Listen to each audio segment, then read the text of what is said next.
Itami was once the strongest hero to ever existed, but as time passes by, all his party members, including his teacher and a girl that he was very close with, died on him. Now he lives a miserable, pathetic life, and he is abandoned, hated by the very humans that he protected. Because of his depressing, hateful life, all he longs for right now is to end his worthless life. One day, on a cold and rainy night in the dark castle of the Demon Lord, the giant gate of the castle is suddenly kicked open, making a heavy sound.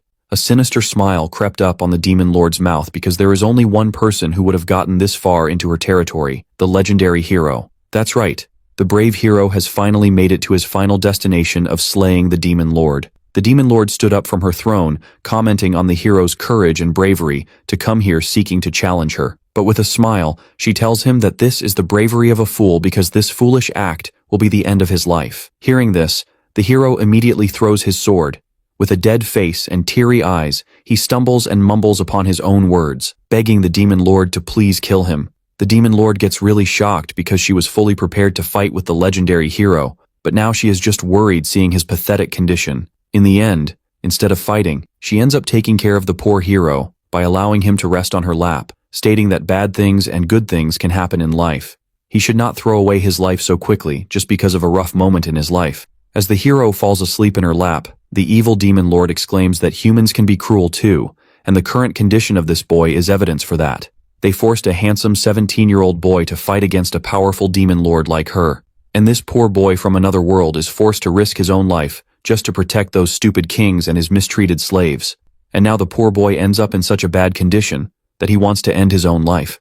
Feeling sad and worried for this poor, miserable hero, the Demon Queen decides to take care of him. But with a cigarette in her right hand, she thinks to herself, why is she helping the hero whose sole purpose is to kill her? She is the Demon Lord after all.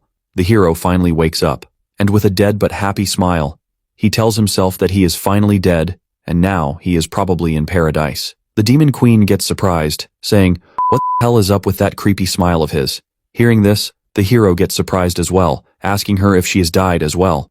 The Demon Queen tells him no, saying that they are in one of the rooms of her castle. She carried him earlier to this room, telling him that he had cried a lot earlier and fallen asleep. The hero is thankful for her help, but he asks her when she is planning to kill him. She replies that she is not planning to kill him, at least for now, but the hero immediately gets disappointed upon learning this. Later at night, as the moon shines brightly with the clear and beautiful skies filled with sparkling stars, the Demon Queen walks in her hallway and wonders why she is helping the hero, thinking that something is really wrong with that hero. She doesn't even know his name, and yet she can feel something is off, stating that the hero is really weird. Or maybe she is the one who is actually weird. She notices the hero staring at the stars, and she calls him, asking if he is enjoying the stars. The hero with a longing face tells her that he is, saying that when he looks at them, he can remember one of his friends. As she joins the hero, looking at the stars, she asks, what do people call him? With a surprised and depressed look, he tells her that everyone in this world just calls him the hero, and sometimes people also called him hey, or kill the monster, or little or untalented dumbass, and even monster. Hearing this, the Demon Queen gets worried and tells him that's not what she meant, asking him, what did his parents name him? To which he replies that it's Itami. With hopeful eyes, she calls his name, telling him that she has an offer for him. The hero gets really surprised, and tears start pouring from his eyes. The Demon Queen gets confused, asking him what's wrong. As he wipes his tears, he tells her that it's nothing.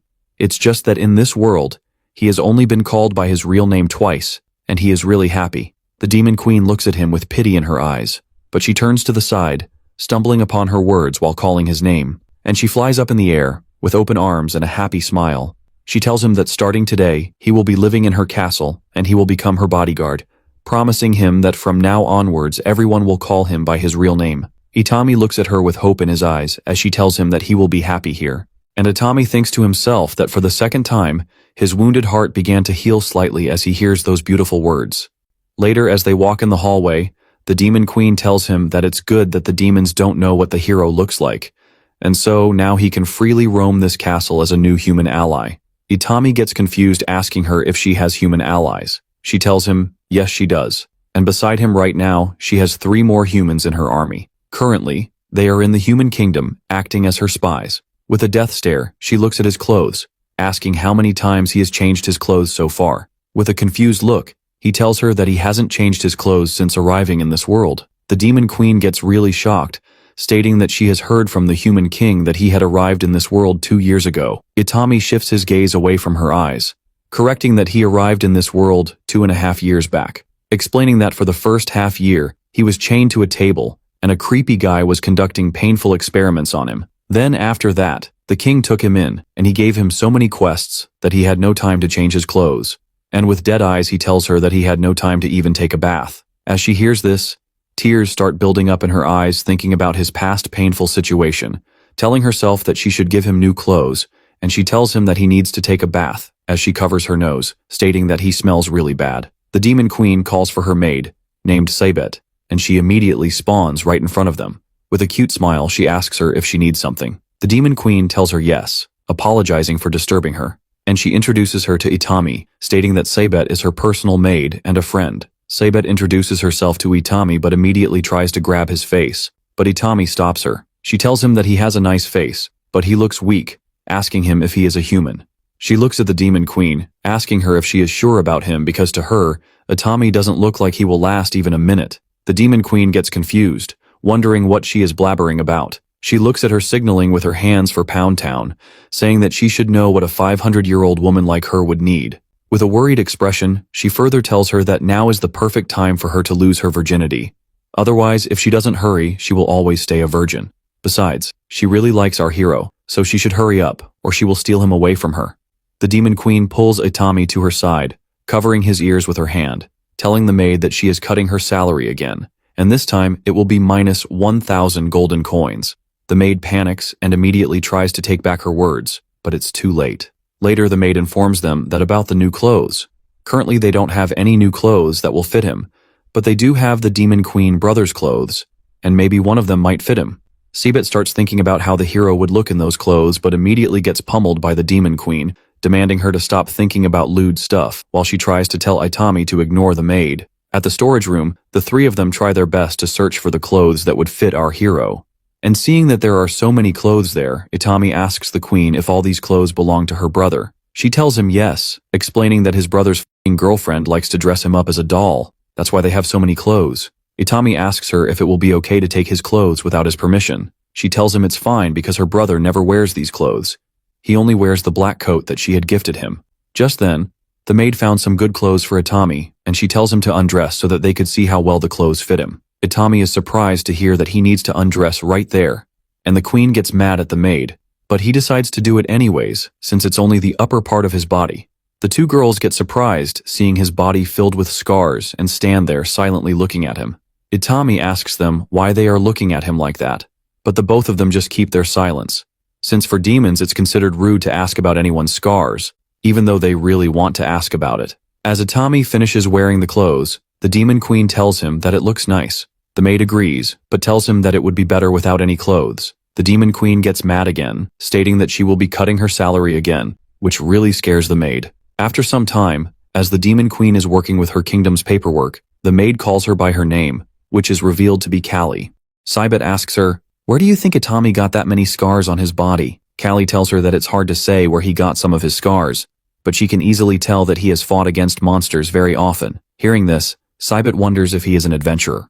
Callie pretends that she doesn't know anything, telling her that it might probably be true. Cybet tells her that not even a demon can endure or tolerate that many wounds on their body, because, besides the body, the mind will suffers from immense pain because of those wounds. With a shaky voice, not wanting to reveal the identity of Itami, she agrees and mistakenly tells her that it's really hard on their mind, especially after you face a powerful opponent like her little brother. Cybet gets surprised hearing this, asking her if Itami has really fought against her brother. Callie, having no choice, admits that he did fight with her brother, and she can tell because only her brother can leave a scar like that. Knowing this, Cybet gets more surprised, asking if Itami is really that strong because he is just a human, and she knows that even demons would not be able to survive against her brother. Just then, she realizes that her brother is returning to the castle today. She gets really worried because if they meet each other now, it would be a disaster. But to her dismay, the two actually meets again.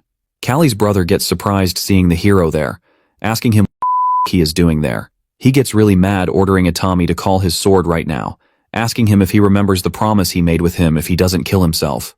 Itami smirks at him, calling his name, Sagi, telling him that he remembers as he calls for his sword. He catches his sword mid-air as it reaches, telling Sagi that they should do it now. They end up taking the fight outside as they didn't want to ruin the castle.